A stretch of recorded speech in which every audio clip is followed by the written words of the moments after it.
Hey everybody, welcome to the second video in our theme park retrospective series.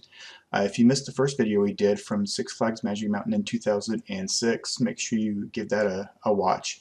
But this time we're going to actually go back a little bit further than that to the year 2001 to a park that opened that very year, which was Disney's California Adventure.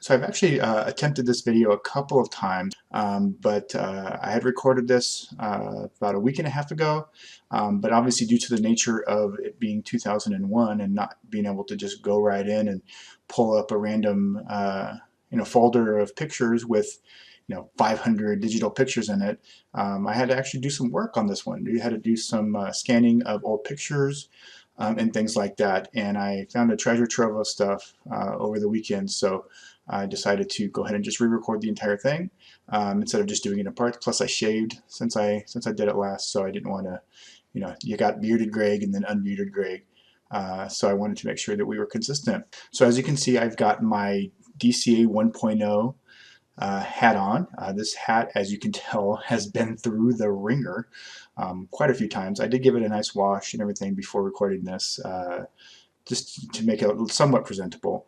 And you can also see that I've got my DCA 2.0 preview shirt on, so I'm all DCA'd out today for this particular video. So 2001 at DCA, as you all know, the reception to the park wasn't all that great. No surprise there. But there were some things that I actually really loved about DCA that first year.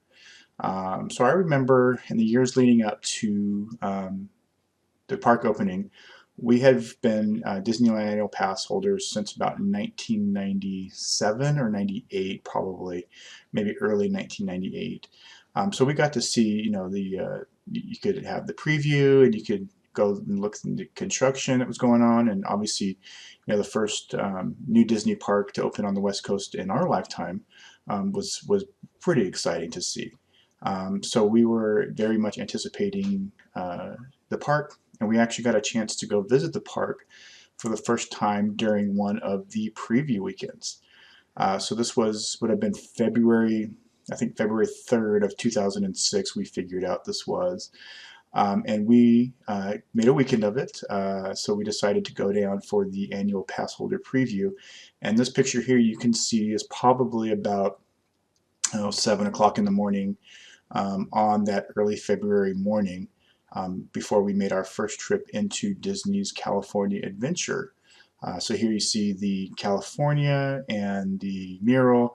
It's supposed to look like a postcard, and a lot of people said that this was kind of a failure, of that it didn't really look like a postcard, but kind of looking back on this now, it kind of does look like a postcard. I'm actually kind of, maybe it's just nostalgia talking, but I can kind of see it here with this particular picture. Maybe it's just the lighting on the mountains and stuff, but I can actually kind of see it here a little bit. So that first morning, they actually let us into the park about 7 o'clock in the morning. It was supposed to be an 8 o'clock a.m. preview, but being the early birds that we were, we got there super early, and they actually let us into the park early, which was kind of nice, because we got to experience the park with not a whole lot of people for our first few attractions in the first hour or so that the park was actually open.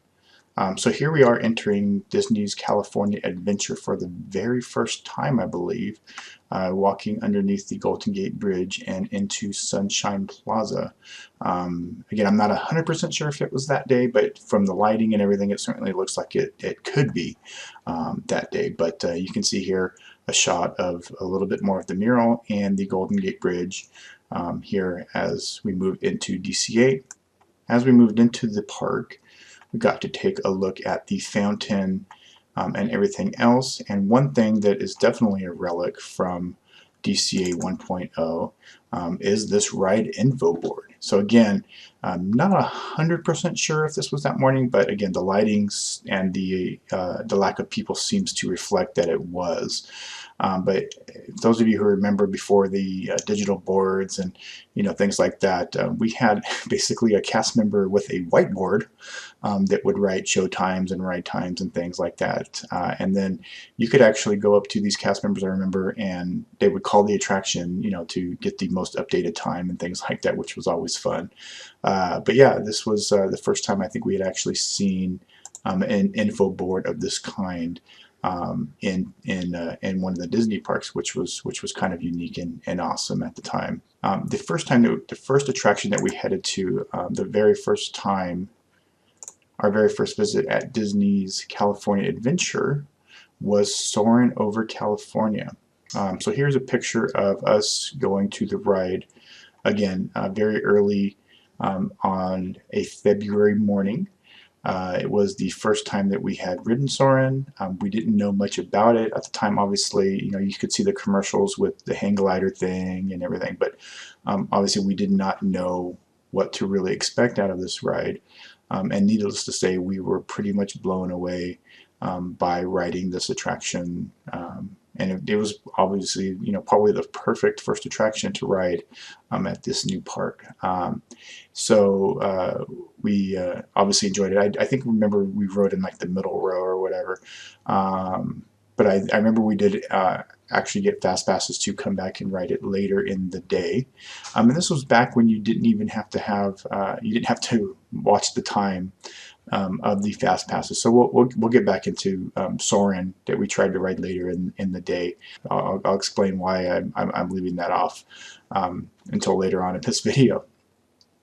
And the second attraction that we rode is just to right around the corner, was Grizzly River Run. So again, here is a picture of the ride very early on a February morning in early 2001. And if you know anything about the weather in Southern California and pretty much any time of the year, other than maybe June through September, is it could be really, really cold in the mornings, or chilly. I don't want to say cold. And then it could be warm in the afternoon. And that was certainly the case on this particular day. But nonetheless, we decided we were going to ride Grizzly River Run. And here you can see a picture of my wife and I on our first time ever on Grizzly River Run at probably 7:30 in the morning in February. And needless to say, it was not very warm. And I remember us getting absolutely soaked. You can see that I still had a little bit of hair left there in 2001. But we ended up getting absolutely soaked, but absolutely loving the ride. So here's a few more pictures of us on the ride. Going up the lift hill, seeing the bear, taking a look at Paradise Pier, going up the lift, and things like that. So I remember we both absolutely loved this ride. So from there, I'm pretty sure that we probably made our way over to Paradise Pier. One of the things, obviously, we wanted to do as not only theme park fans, but as coaster fans, was ride California Screamin'. And I do remember that particular day, the ride was definitely delayed in opening. I know we did ride it that first day, but I don't remember. I don't think it was that early in the day. But here's some pictures of the ride and Paradise Pier on that first year of California Adventure being open. So we'll start off with some daytime pictures here of Paradise Pier. So we have things like the Sun Wheel, we have the Maliboomer, which is no longer there. We've got the Orange Stinger, and one of the other things that we really liked that first day was the Golden Zephyr. And one of the things that we were actually kind of joked about at the time, I remember, is why is it called the Golden Zephyr if it's silver? Well, it was because of the train. It was called the Golden Zephyr, even though it was silver.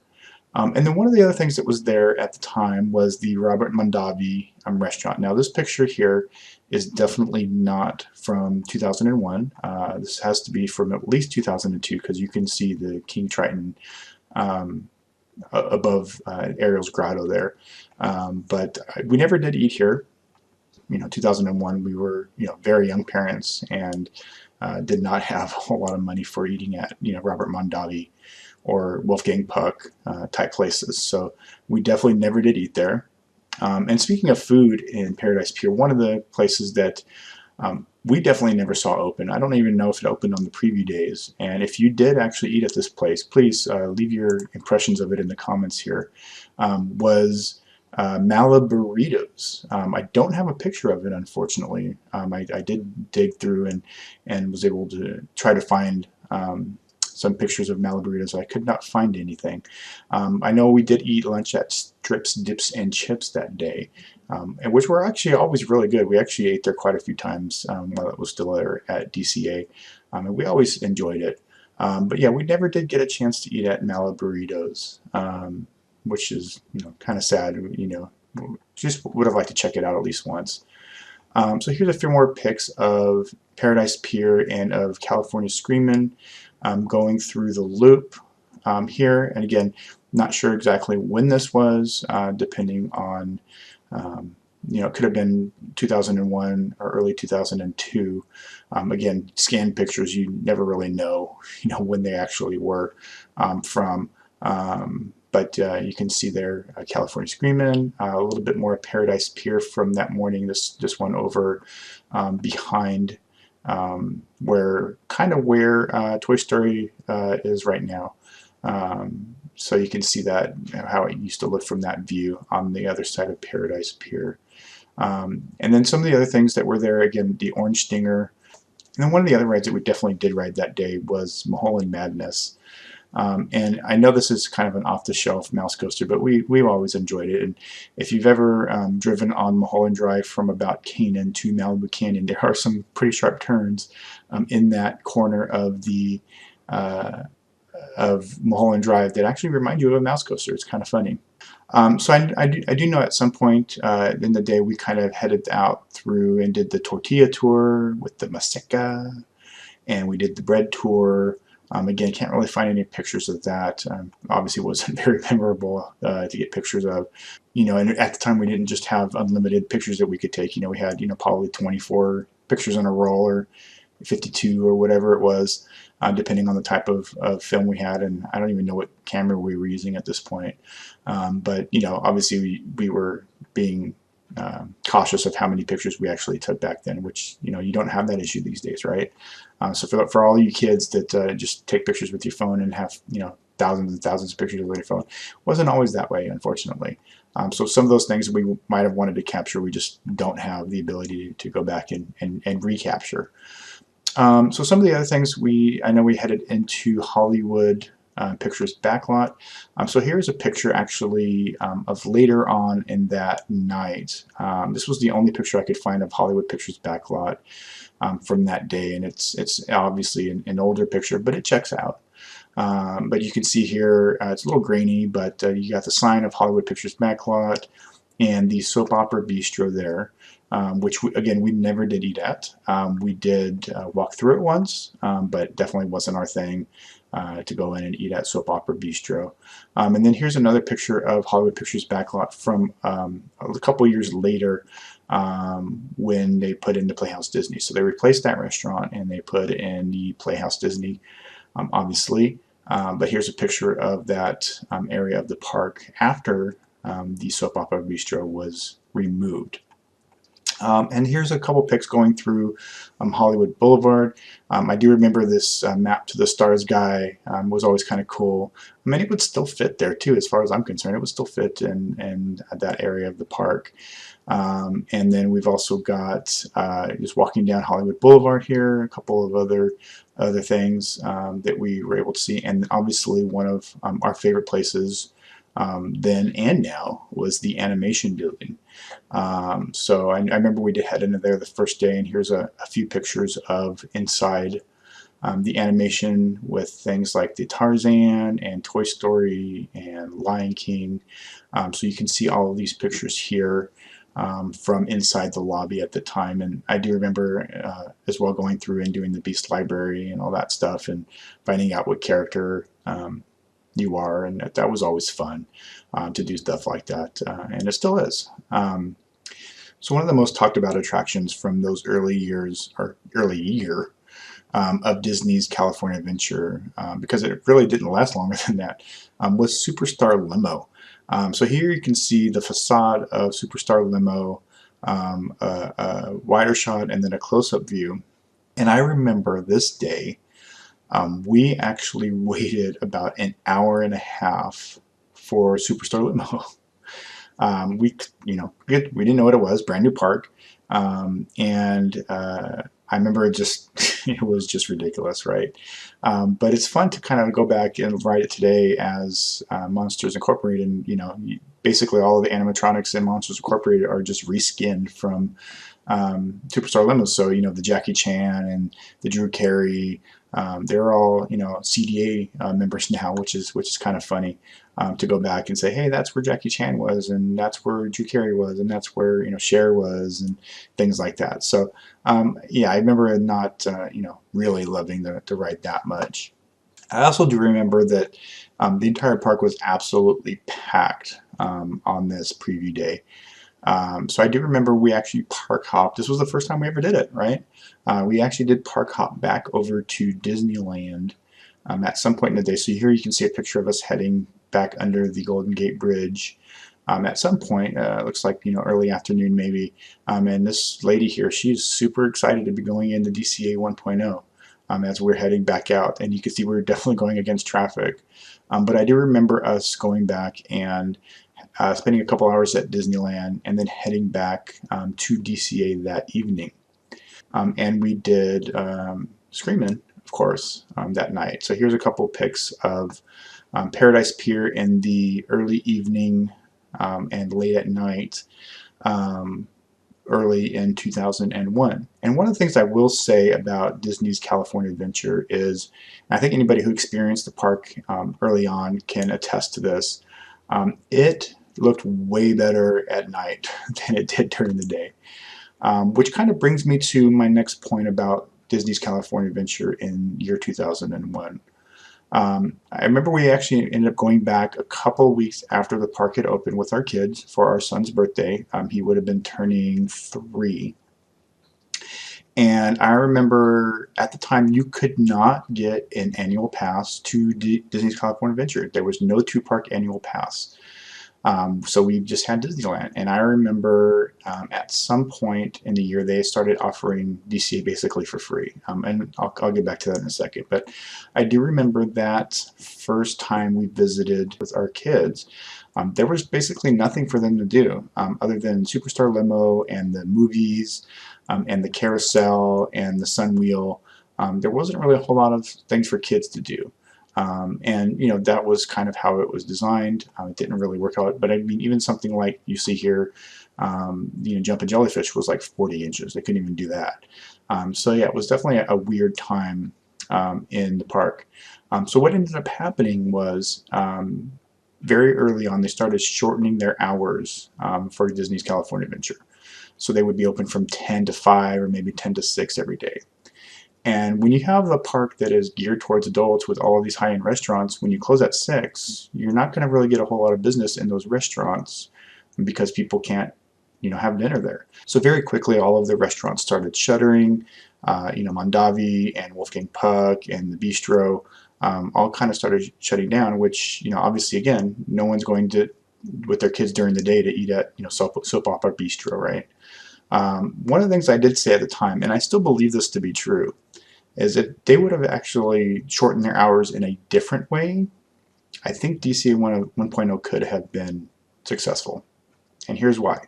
So again, here's some pictures of the park in the sunset and at night. And again, these are from 2001, around that time, and not the best camera in the world, but you can see some of the pictures here, and the park looked absolutely great at night. So my idea at the time was to do, instead of doing 10 to 6, you open up at let's say 4, and you stay open till 10 or to midnight.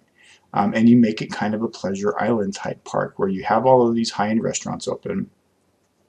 You have, the way that the park looks at night. And then in addition, you have this beautiful, beautiful theater where you could do the Broadway shows that are on tour. So, you know, those of us who live in Southern California, we've got multiple theaters where we get these Broadway shows at the Pantages or the Orange County Performing Arts Center, and they come in and they do, you know, a couple weeks of Wicked, or, you know, Jesus Christ Superstar we saw last year, or Fiddler on the Roof. All of these are for, you know, different things, even Lion King and stuff like that. You know, bring those musicals in. You sell a park ticket that is for, you know, you come into the park and then you get to see your show. So you can come in for a couple hours, you can have dinner at one of the restaurants, ride a couple of rides, see your show, and then you come out and then, you know, maybe have like an after party. So, you know, how they did like Glow Fest and Electronica. Like, you have a Lion King themed after party in Hollywood after the show's over. I think it would have been amazing. I think it would have been a successful thing. And I'm kind of disappointed that they didn't actually go that route. So it was kind of not really a whole lot of surprise that the park didn't really do very well at first. And one of the other things I will mention too is the entertainment. Some of the entertainment they had at that in DCA very early on was great. So they had Eureka, which was a really fun and energetic parade, even though it didn't have you know, Disney characters and stuff like that. But it was a really fun parade as far as I was concerned. And then they also had this band that would drive around on a Woody, and they would basically just play around the park. So here's a couple pics of the band. I don't remember what it was called, maybe Groove 66 or something like that. Maybe it was something like that, but I'm not 100% sure. So if you know, drop it in the comments. But they were really fun. They played covers and stuff. And then, like I said, at some point in the year, they started basically giving Disney's California Adventure away. So here is a picture of my actual annual pass from 2001. So you can see the front of the pass there with the castle and the bear and the monorail.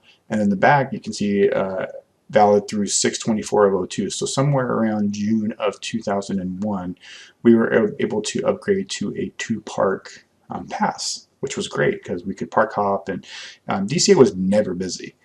So whenever Disneyland got busy, we would just go over to DCA and, you know, do what we could do with the kids, which again wasn't a whole lot of time, but we would, you know, have meals over there and strips, dips, and chips, or you know, the hot dog place and things like that. I mean, just kind of walk around in a nice empty theme park, which was, you know, obviously rare in the early part of 2001 at Disneyland.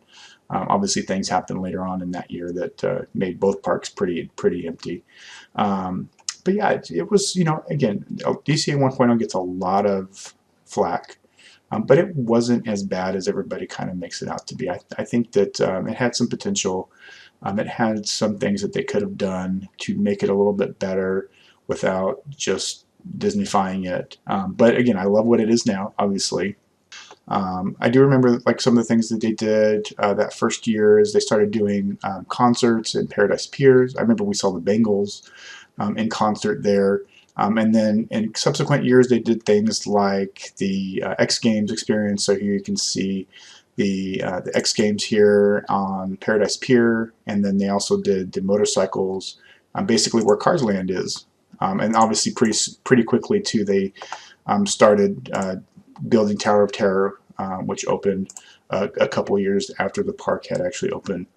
And I think one of the very first big things that happened for DCA, one of the at least for annual pass holders, was when they brought in Blast. And I remember that was the first time that we had to see Blast every single time we went to Disneyland. And at this time, we were actually going to Disneyland probably every other week or every other weekend. So every time we went, we had to go see Blast because it was just, well, it was a blast, right? But yeah, you know, so they started bringing in some entertainment things, and then Tower of Terror, and a few things. But again, that first year, it was, you know, it was a work in progress. Obviously, you know, some things were done very well. You know, Soarin and Grizzly, and even California Screamin', I thought was done really well. Animation obviously was done really well. And then some things were just not. You know, the Orange Stinger didn't make a whole lot of sense. I mean, they even got actual bees on it at one time. Obviously, Superstar Limbo was destined to be a failure. But then other things like, you know, Tough to Be a Bug was great, even though it wasn't unique to the park. Or Muppet Vision was great, even though it wasn't unique to the park. It was unique to the West Coast. And I think it was I think it was really, they were really great attractions. And then again, the entertainment they had at the time was pretty top notch, I thought, as well. So I'm hoping that at some point they might bring back some of this entertainment. I would love to see that band come back with the Woody and things like that. And for those of you who know anything about the preview days, there was one day where there was some kind of fire on Soarin over California. It was like a audio mixing board or something like that, or a subwoofer or something like that. And it was actually this day. So here's a picture from outside of Soarin that night when we went back. And we could not use our fast passes to go back and ride Soarin that night, which was disappointing. I hope you all enjoyed this look back at the park. If you have any memories of Disney's California Adventure that first year that it was open, please share them in the comments. I'd love to read them and have more conversations about the park this year, this first year that it was open. So thanks for watching, and we'll have a new retrospective video in a few more weeks. Talk to you later.